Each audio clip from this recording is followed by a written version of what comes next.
1914 সালের 28শে জুন 19 বছরের একজন স্কুলের ছাত্র হত্যা করেছিল অস্ট্রীয় হাঙ্গেরির রাজকুমারকে। ওকে, এই এই হত্যাকাণ্ড অ্যাসোসিয়েশন এর উপরে ভিত্তি করে পরবর্তীতে শুরু হয়েছিল প্রথম বিশ্বযুদ্ধ, ওয়ার্ল্ড ওয়ার 1, যেটা পরবর্তীতে চলেছিল প্রায় 4 বছর ধরে, যেটা কন্টিনিউ হয়েছিল। ওকে, তো শুনতে ব্যাপারটা খুব সেন্সেশনাল লাগতেছে যে একটা সিঙ্গেল ইভেন্টের ওপর কি করে একটা ওয়ার্ল্ড ওয়ারের মতো বৃহৎ একটা বিরাট যুদ্ধ সংগঠিত হয়েছিল। কিন্তু ব্যাপারটা ততটাও ইজি নয়, ব্যাপারটা কিন্তু অনেক কমপ্লেক্স ব্যাপার। তো তার আগে বলে দিই, এই যুদ্ধে মারা গেছিল প্রায় 2 কোটির মতো সৈন্য।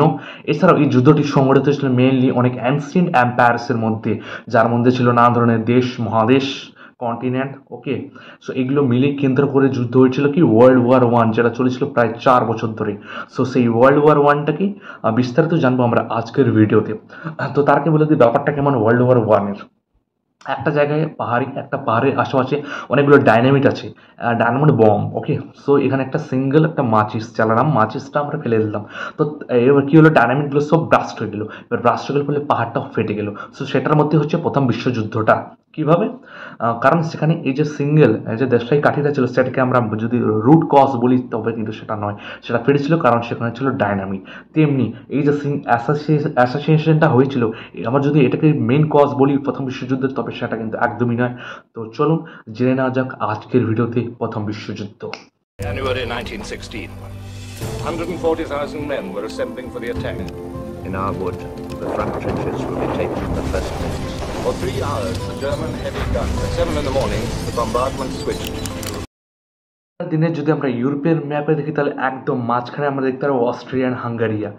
ওকে, তো এই অস্ট্রিয়ান হাঙ্গেরিয়া, এছাড়াও তখনকার অস্ট্রিয়ান হাঙ্গেরিয়া আজকের যে অস্ট্রিয়া অ্যান্ড হাঙ্গেরিয়া দেশ ছিল এর থেকে কিন্তু অনেকাংশে বৃহত্তর ছিল।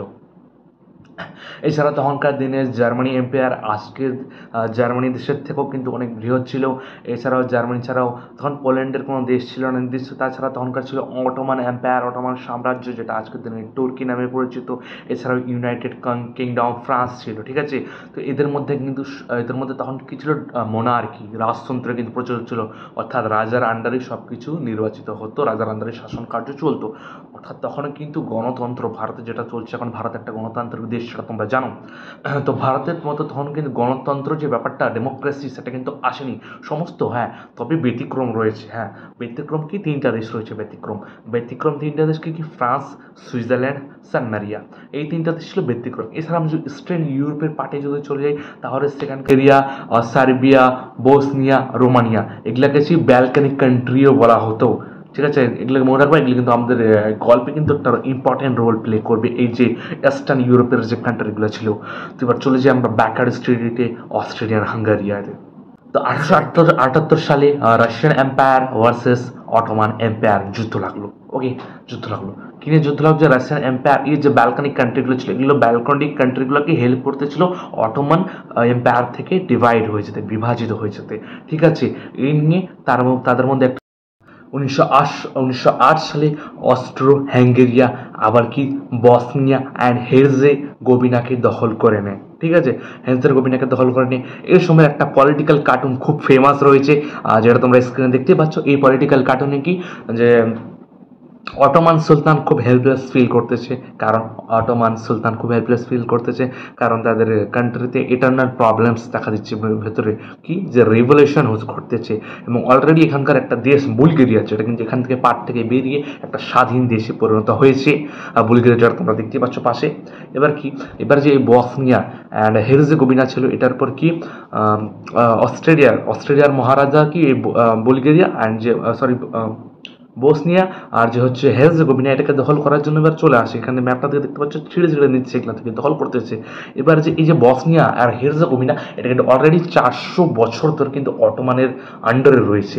এবার 400 বছর পরে এটা তার স্বাধীনতা, যখন তারা স্বাধীন হবে, বা স্বাধীন হওয়ার জায়গায় তাদের কি হচ্ছে, আবার একটা অন্য দেশের আন্ডারে চলে আসছে, অন্য দেশের কভারে চলে আসছে। তো ব্যাপারটা অবশ্যই বুঝতে পারতো। তো এরা কিন্তু এটা নিয়ে সন্তুষ্ট ছিল না, খুব রাগে ছিল। এদের পাশাপাশি এদের যে নেইবার কান্ট্রি সার্বিয়া, তারাও কিন্তু অনেক রেগে গেছিলো এই ব্যাপারটার পর। কারণ তারা যে একটা সাউথ স্ল্যাবস, তাদের ম্যাপ তোমরা অবশ্যই দেখতে পাবা যে তাদের যে একটা পার্ট ছিল সাউথ স্ল্যাব। সাউথ স্ল্যাব কি, তারা নিজেদেরকে সবাইকে একটা, তাদের একটা কানেকশন ছিল, অ্যাথনিক কানেকশন ছিল। অ্যাথনিক কানেকশন কি, যে তারা একটা নিজেদেরকে সবাইকে সাউথ স্ল্যাব মানতো, ফলে একে অপরের প্রতি তার একটা ইমোশনস ছিলই। তাই তারাও করে যে এরা শুধু এখানকার দখলই করছে না, বরঞ্চ এটাকে শাসনও করছে পরবর্তী বঞ্চল, একদম পুরো এরিয়াটাকে এরা কভার করে নিচ্ছে, আন্ডারে এদের নিয়ে আসতেছে। এটা যেন না হোক, তারা এটার ক্ষেত্রে ক্ষোভ প্রকাশ করে। ওকে, তো বসনিয়া কবজা করার মানে বসনিয়া অধিকার করার আগে রাশিয়ার যে রাশিয়ার ফরেন মিনিস্টারকে অস্ট্রিয় হাঙ্গারির ফরেন মিনিস্টার বলে যে আমরা এই দেশটাকে ভাই দখল করবো, তো তোমরা কি কিছু বলবে যে আমরা এই দেশটাকে দখল করব, তো কিছু বিরোধ কিছু করবে? তো রাশিয়া বলল না, আমরা কিছু করব না। ঠিক আছে, মানলাম। কিন্তু রাশিয়ার কিন্তু টার্গেট বা অন্য ছিল, মানে কি উদ্দেশ্য, মেইন উদ্দেশ্য অল্প ছিল। তো এখানে ম্যাপটা দেখো, এখানে দেখতে পাচ্ছ এক সাইড রয়েছে ব্ল্যাক সি এবং এক সাইডে রয়েছে হচ্ছে আমাদের সি অফ মারমারা। এর মাঝ দিয়ে চলে গেছে আমাদের হচ্ছে স্ট্রেট অফ বসফরাস। তো এই স্ট্রেট অফ বসফরাস এটা ছিল ইস্তানবুলকে দুটা পার্টে ডিভাইড করে দিয়েছে। এবং এই যে এটা হচ্ছে স্ট্রেট অফ বসফরাস, এটা ছিল হচ্ছে অটোমান সাম্রাজ্যের অধিকারে। এবার রাশিয়া বলছে এটা আমরা দখল করে নেবো, নিয়ে নেবো। এবার হচ্ছে অস্ট্রিয়ান হাঙ্গারি, তুমিও কিন্তু কিচ্ছু বলতে পারবে না। অস্ট্রিয়ান হাঙ্গারি, হ্যাঁ, এবার কি ছিল, অস্ট্রিয়ান হাঙ্গারি বললো ঠিক আছে। এবার কি, রাশিয়ার মধ্যে তখন কিন্তু কিছু স্ল্যাভিক পিপল, সে স্ল্যাভিক লোক ছিল। এবার ওরা বললো না, এটা কী করে হয় ভাই, আমরা আমাদের স্ল্যাভিক পিপলের কমিউনিটির ওপর যে লোক ছিল তাদের উপর হচ্ছে অত্যাচার চলবে, আমরা এটা দেখতে পারবো কী করে। তারা প্রোটেস্ট করতে শুরু করলো। এবার রাশিয়া তখন কিন্তু খুব দুর্বল হয়ে পড়েছিল, তাকে তার অধিবাসীদের, তার জনগণের কথা শুনতে হলো রাশিয়াকে। ঠিক আছে, এবার অস্ট্রিয়ান হাঙ্গারি ভাবছে ভাই, আমি যদি সার্বিয়ার উপর আক্রমণ করে দিই, এবার রাশিয়া যদি ইন্টারফেয়ার করতে আসছে এখানে, জার্মানি তুই কি আমাকে হেল্প করবি? এবার জার্মানি বলছে হ্যাঁ, কেন না ভাই, আমার তো পুরনো বন্ধু ছিলাম। ঠিক আছে, এবার অপর সাইডে আবার কি হচ্ছে,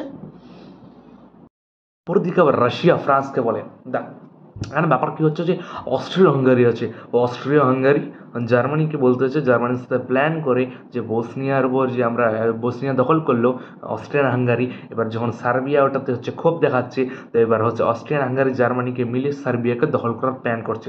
তো এক কাজ করত, তুই মানে ফ্রান্স আর আমি রাশিয়া, আমরা দুজনে মিলে চল এদের দুজনের উপর অ্যাটাক করি। আর ফ্রান্স বলছে না ভাই, আমার কি যায় আসে, আমি কেন ইন্টারফেয়ার করতে যাবো যুদ্ধে? এবার ফ্রান্স ও রাশিয়াও সাহস পেল না, রাশিয়াও তখন চুপ করে বসে গেল। তো এই পর্যন্ত ওয়ার্ল্ড ওয়ার 1 বা প্রথম একটা যুদ্ধের যে একটা যে আশঙ্কা ছিল সেটা কিন্তু কেটে গেল। তবে কিন্তু ব্যাপার কিন্তু এখানেই শেষ নয়, পরবর্তীতে আসতে চলেছে আরও কিছু টুইস্ট। ঠিক আছে, তো যুদ্ধ কিন্তু এখানেই শেষ হয়ে জানি যে ওয়ার্ল্ড ওয়ার 1 কিন্তু এরা দুজন চুপচাপ থেকে গেল। ঠিক আছে, তো এরপরই পরবর্তীতে কী আসতে চলেছে, তো সেটা নিয়েও একটু ভিডিও খুব শীঘ্রই চলে আসছে। তো আজকের পার্টটা যদি ভালো লাগে তো অবশ্যই ভিডিওটিকে লাইক কমেন্ট শেয়ার করে দিও, এবং পরবর্তী পার্ট যদি চাও তাহলে কমেন্ট করো, আমি এর পরবর্তী ওয়ার্ল্ড ওয়ারের পার্ট 2 এরপর ডিটেলস ভিডিও আনবো। তো ততক্ষণে অবধি ভালো থেকো, সুস্থ থেকো। So let's go, good bye.